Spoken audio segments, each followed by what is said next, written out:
Hi, round 7 of the GRENKE Chess Classic today. And we had the game between the world champion Magnus Carlsen with the black pieces, and with the white pieces we have Arkadij Naiditsch. Now, he has in the past proved to be a worthy challenger for Magnus. And I even recall when I was writing the Reykjavik Open pop quiz that at that time he was the last player to beat Carlsen twice in a row in a tournament game. He beat him at the Olympiad in 2014, and then again, I believe, in the GRENKE Chess Classic in 2015. So, I mean, Naiditsch, he has scored against Carlsen, so he's not afraid of the world champion. And the first surprise, Carlsen goes for the Sicilian. More often than not, he has been going for e5, classical chess. Going for the Berlin most of the time, or the Italian, depending on what, if white chooses so. But here he went for the infamous Najdorf with a6. This is the starting move of the Najdorf variation. And here we have several moves for white, the most common being bishop e3. Initiating the English attack more often than not with f3, queen d2 and long castles. There is bishop g5, old sharp mainland where we potentially can have the poisoned pawn. There's bishop c4, the Sosin favorite, bishop b2, an old favorite of I think Karpov, and some modern moves like rook g1, etc. But Naiditsch goes for a quiet approach here with g3. Yeah, it's more of a positional way to play it, not the most common move. But the plan is to eventually control the d5 square. So we have e5 here, fairly standard Najdorf move, knight b3. So we kick this knight away, we get this backward pawn, but black gets pretty fluid development as we, ooh, what happened there?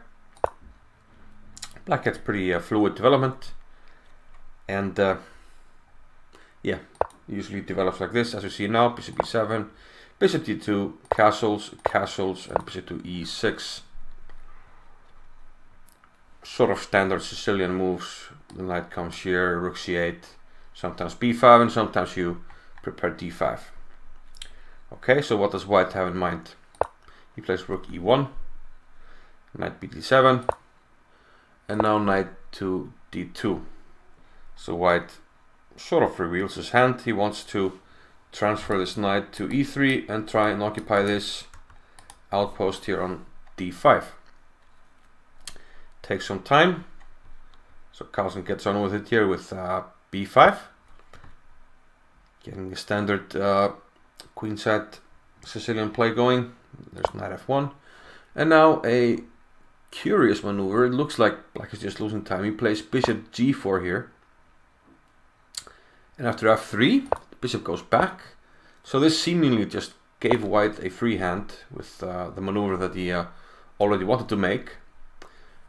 But on the other hand, black is claiming that, you know, after you've played f3,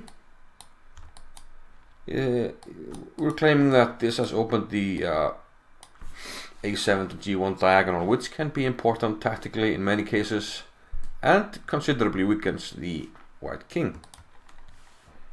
So we'll see if that becomes a factor. Rook c8. Usually the rook goes here on half open file in the Sicilian. a3, preventing any ideas connected with b4. Knight b6. So black is moving closer and closer to his desired break in the Sicilian, which is d5. But for the moment, this e5 pawn is a problem because it would hang at the end of most variations. When we take with the pawn, take with the knight, the rook would be eyeing the pawn. But Naiditsch didn't want to wait here. He played f4, rook e8, adding some indirect protection to the e5 pawn. Also playing bishop f8, getting the bishop out of harm's way on the e file. And now f5. Here Carlsen retreats the bishop to d7. And now, like we mentioned earlier, once the bishop comes to c6, black is getting closer to the d5 break again, and now he has covered the e5 pawn. Queen d3 was played here by Naiditsch. And I thought bishop c6 was the normal move, but Carlsen played h6 here. Not sure it's really necessary. But okay, I guess he's eyeing some prophylaxis against bishop g5 in some lines. So he's the world champion, we'll trust him to have a reason for his move. b3. Seems like Naiditsch didn't want any piece landing on c4 in the future. Bishop c6 now. Bishop d2. And already it seems to me that it's a bit easier for black to play. We see queen c7 now. And you know, there are several ideas here. You're already lined up here on the c file, so this could be a target in the future. You can go for queen b7, putting more pressure on this pawn. And meanwhile, white seems to be lagging a bit in his play. I mean, do you want to attack on the king side? But if you do, then you also expose your own king, especially if black breaks in the center. So I think I prefer black here. Rook a to c1. Okay, adding protection to this pawn that we mentioned was possible to attack. Now queen b7. And now the pressure is becoming unbearable, and Naiditsch decides to stick something on d5. So he sticks the knight on e to d5. And Carlsen takes with the bishop. Makes sense. If you take with a knight, you have to move the bishop anyway. And quite often, after such an exchange, black is aiming for play on the dark squares, getting some knight outposts on c5 and yeah, c5. And after his next move, another outpost opens up. So knight d1 was played here by Naiditsch. He wants to add protection to the pawn on d5. But now, e4. A standard break that you see many times in the Najdorf. And black is not afraid to sack a pawn here. At the moment, yeah, you can't take immediately. If we fire up the analysis board, this is not good. We can take, I guess, with a rook and then play knight to f6, and this is going to drop. And the king is starting to feel the heat. We don't want to do that, so queen to d4 was played. And now knight e5. Again, you can take on e4, and under better circumstances this time. But you're also giving up a very key piece on this diagonal. And a move such as knight c4, followed by some trades. This will give black tremendous activity. A nice rook on the open file, queen on this diagonal. And we can even activate the bishop next move, play bishop to e7, threaten to come to g5, then put it on f6 or d8 even, transposing to this diagonal. And white is very passive. Rook can come to e5, attack the pawns. This is better for black. So Naiditsch did not fancy that. He played knight f2, preparing to take on e4 with a knight, but this allows knight to f3, forking the queen and the rook. So white has to give up this white squared bishop, and that once again leaves the king not feeling too great. He lost a key defender, and now in many lines you have to be careful of the back rank. And once you capture this pawn, black will most likely be winning something or getting activity, and then the king is not happy. Okay, c4, trying to solidify the d5 pawn. Takes, rook e5. And again, Carlsen seems to be offering pawns left and right for compensation. Naiditsch didn't take. This is very dangerous. Actually, we can regain one pawn here with bishop a3. Well, regain the pawn that we sacrificed, and the activity for black is too much. The rook can come with tempo, penetrate, bishop comes to a nice diagonal, queen can penetrate. Good position for black.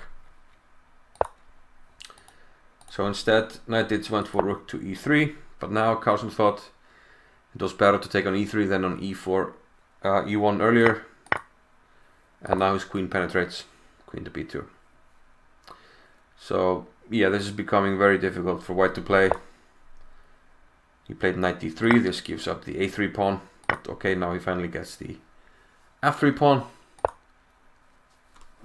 But the pawns are just too weak. Now this is attacked, this is going to be weak later, and the pieces don't cooperate, and once again the king, it's just too open here. Bishop c3 was played by Naiditsch. Now rook takes c4. Rook a1 attacking the queen, and at least Naiditsch manages to dent the black pawn structure a bit here. This takes f6. But black is still a bit better, and Naiditsch didn't find his way here. I'm guessing he must have been in time trouble here. And after king g2, he lands in a pretty nasty pin here with rook to c3. This is attacked, and after rook d1, Carlsen played h5. And it's very difficult to unpin this knight, because the queen is already covering the rook and the pawn, so it's a bit overloaded. So how do you find or even make a move here? Naiditsch went for king h3. Okay, good for now, at least the king is safe at the moment and you keep this. But bishop h6, and again you have to find a move. And Naiditsch simply couldn't. I mean, queen e2, we start to take on d5. So he went with rook e1, but this is losing material. Rook takes on d3, queen takes h5. Okay. If you're lucky, black will play bishop g5 and you have a check on e8. But no such luck, simply rook e3. The rook is attacked, you don't have time to take here. And Carlsen has everything under control. Naiditsch resigned. The only way to try to get counterplay is to go to an open file, but this probably allows rook takes g3, which should be sufficient, and then just take here. And there's no perpetual, I mean check. You can move the king or just come back. And yeah, we're a piece up, and the extra pawn will march up the board, so no need to continue this against the world champion. So a nice win by Magnus, so he keeps up with the leader. With 2 rounds to go. We'll have to see what happens. Stay tuned.